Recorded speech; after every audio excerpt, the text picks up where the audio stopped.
Hitler a rassuré Hindenburg en ne demandant que 2 postes ministériels pour les nazis. Celui de l'Intérieur pour un policier de Munich, Wilhelm Frick, et Hermann Göring pour lui aussi contrôler la police. 2 postes clés.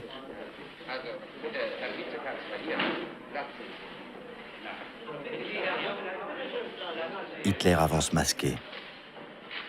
Il veut montrer que les membres du gouvernement les plus importants sont un conservateur, Franz von Papen, qui a déjà été chancelier, et l'homme fort de la droite la plus extrême, Alfred Hugenberg, ministre de l'économie et de l'agriculture, au tempérament autoritaire et agressif.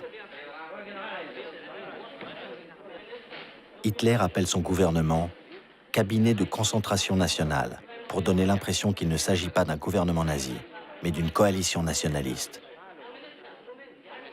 L'ensemble, très réactionnaire, pense pouvoir dominer Hitler.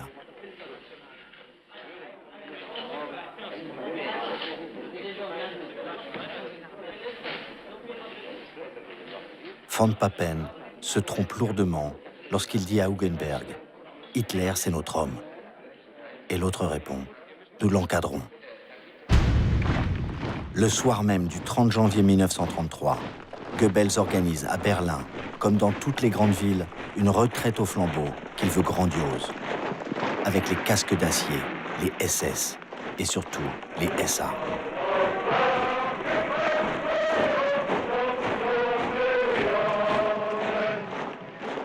Goebbels proclame qu'ils sont 1 million à défiler, mais l'attaché militaire britannique les estime à moins de 15 000, que Goebbels fait tourner en rond pendant 4 heures.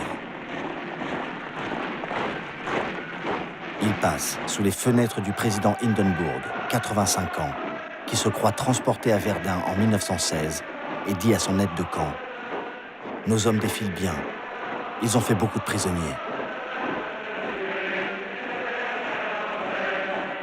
Hitler, à la chancellerie, reçoit des hommages délirants. Une institutrice de Berlin, Louise Zollmitz, dit « C'était une ivresse sans vin ». Elle ajoute « J'entendais des cris de « Mort aux Juifs ». Le sang des Juifs jaillira sous le couteau. » Goebbels conclut « C'est exactement comme un conte de fées ». Au Palais des Sports de Berlin, Hitler va prononcer son premier discours de chancelier. Quel est le plan d'Hitler? Le pouvoir absolu, mais par étapes. Au Parlement siègent encore 200 députés communistes et socialistes. La première décision d'Hitler est donc de dissoudre l'Assemblée et d'organiser de nouvelles élections. Son discours, radiodiffusé, se veut un appel à tous les électeurs, même de gauche, à voter pour lui. Und hege felsenfest die Überzeugung, dass eben doch dann einmal die Stunde kommt, in der die Millionen, die uns heute verfluchen, hinter uns stehen und mit uns begrüßen werden dann das gemeinsam geschaffene, wiedererkämpfte, wiedererworbene, neue deutsche Reich der Größe und der Ehre und der Kraft und der Herrlichkeit.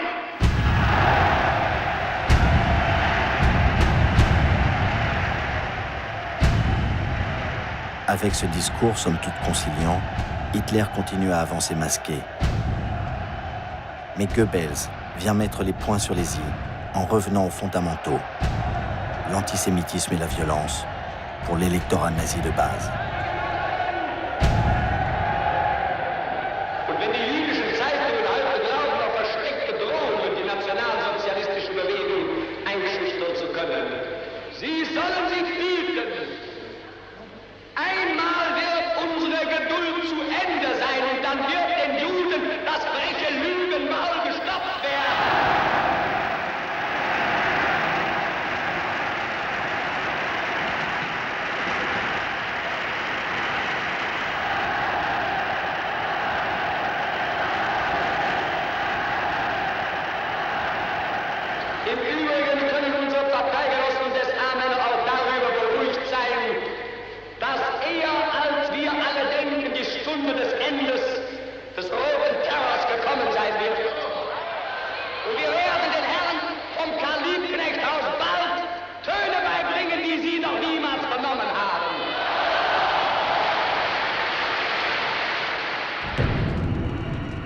2 semaines plus tard, à Berlin, le grand bâtiment du Reichstag, le Parlement, brûle dans la nuit.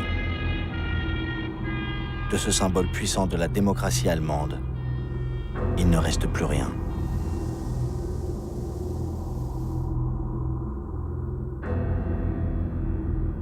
L'enquête, menée par une police aux ordres de Göring, incrimine un communiste hollandais appelé Marinus van der Lubbe, 24 ans, soupçonné d'avoir un lourd passé d'incendiaire.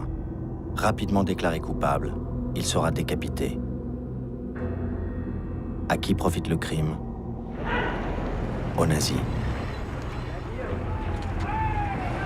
Hitler et Göring agitent le spectre d'un complot des Rouges.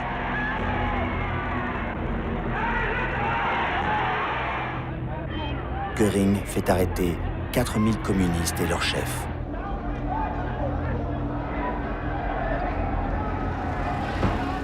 Mais le Parti communiste n'est pas encore interdit.